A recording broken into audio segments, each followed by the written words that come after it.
And this is why I said the media landscape right now is very interesting, because we're seeing former NBA players, those specifically who have won championships before, kind of see the situation in Philadelphia with Embiid, and they're like, we're not sure if you guys are ready to go after that NBA title. And as soon as the 76ers have made that announcement about resting Joel Embiid, two former champions right away had called it out, and it couldn't be any two players better than the big ticket, aka Kevin Garnett, and Paul Pierce, aka The Truth, to kind of bring this into full circle. You guys check it out, and every once in a while, I'll check in. What do you think is a good number of games he played? 82 games, man. This is what the fucking job calls for. You're not practicing. You're not even playing a whole fucking, you don't play in the summer. Right. I can see if you playing in the summer, you on the playground, you went to the Olympics, then it's training camp, y'all do 30 days of fucking tour days. Okay, that's when you get rest.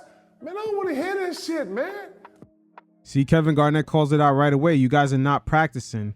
They understand what's going on. KG, before he retired, he went through that same transition. The 5 games in 7 nights or 4 games in 6 nights. He went through that in the beginning of his career. And by the time things ended, it was a game, rest, game, rest, game, rest. So in those rest days, most of those practices are just walkthroughs. I don't want to hear none of this shit. Motherfucker can sit out a back-to-backs. Bro, hey, listen, we done with that comparison of the era shit. We're going to respect this era and what it does, and that's it. Don't compare nobody and none of this shit, because you can't. If you ain't played, man, listen. Once again, you see how KG's frustrated? We all know KG's emotional, but this exact scenario, it could fool some of the fans, but it's not fooling the players, especially the guys who won championships. It's not fooling them. And they understand that Embiid is trying to get up to that level, but this is not the way to go about it. The way the 76ers have approached this is the polar opposite from teams that have been locked in, especially with a limited championship window, to actually go after the big fish. I think that's going to hurt Philly. That's going to hurt Philly not even that, but bro. From a seeding perspective. It's rhythm. One night I got P, next night I ain't got it. They might put themselves in the position to where they play Boston in the first round. Bro, the league gotta that get might this not under be control, good. bro. This is all over the place, real shit. And ain't nobody saying nothing. You know what I'm saying? Ain't nobody holding nobody accountable, bro. So not only are they not gonna practice, they gonna sit out. I ain't got you in 15. Hey, look back to back. Once again, the situation in Philly is not fooling the players who have previously won championships. They understand the mental as well as the physical preparation going into a regular season. It is important because that buildup will allow for great characteristics to show when you enter into the playoffs, dealing with adversity, fatigue, and number of reps you have against certain opponents.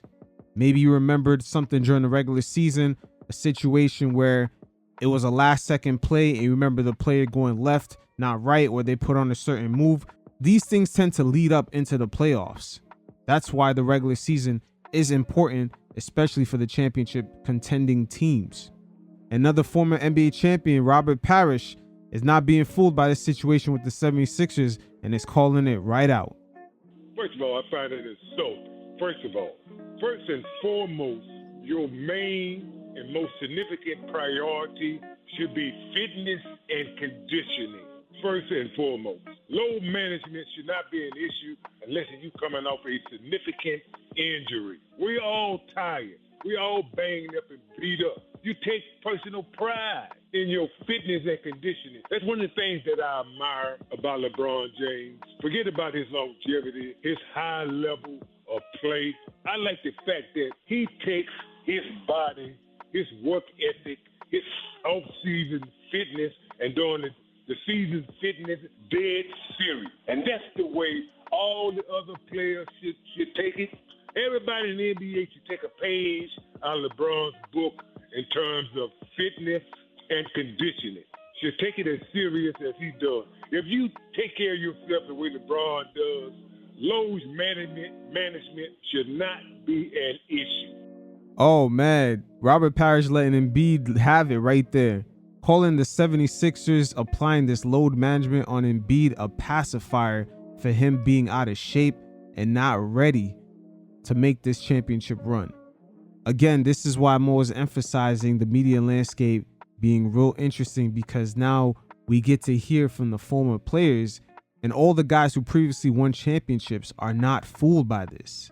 And this should come across as a major red flags for the 76ers fan base. They deserve better. They've waited a long time for the whole trust the process system. The 76ers kind of gambled on Ben Simmons a little bit too long, holding on to him, not getting rid of him, keeping Jimmy Butler. It's just a lot of mistakes. And now they're almost at the finish line. And it seems like all the internal things that was fixable, that they should be on their P's and Q's about, it's just not quite up to par. So we'll see how things play out for the regular season. The 76ers might have to internally adjust their approach if they want to capitalize off of this, I would say, trust the process era to close out on it, because they're looking at maybe a 2 to 3 year window, especially with Embiid not necessarily being in shape each season and him getting older. And we'll see how those knees hold up.